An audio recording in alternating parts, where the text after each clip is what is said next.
Hello everyone, today I would like to show you all how to allow neighbor to turn your iPhone music down with Shortcuts app. Let's have a look. First, open Shortcuts app on your iPhone.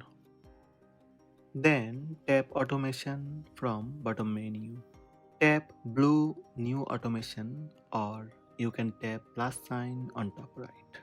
On the search box, type message and hit message from search result.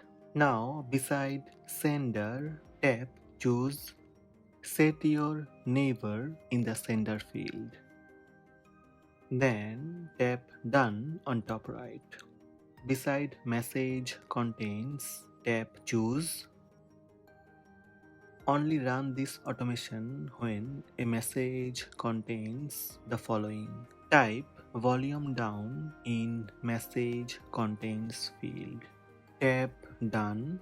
Select run immediately. Then tap next on top right. Under get started, tap new blank automation.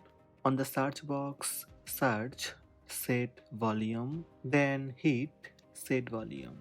You can select media volume to any percentage you want here. By default, you will see 50%, tap 50% and change using slider. Set 10% and tap done on top right.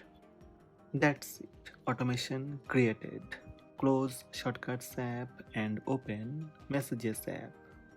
Open your neighbor contact and on the message box type volume down. Whenever you send a message to your neighbor, the volume will be turned down automatically to a set percentage. So these are the steps to allow neighbor to turn your iPhone music down with Shortcuts app. Hope this video helped you. Please subscribe my channel by tap subscribe button. Also tap the bell icon to receive notifications about all new videos.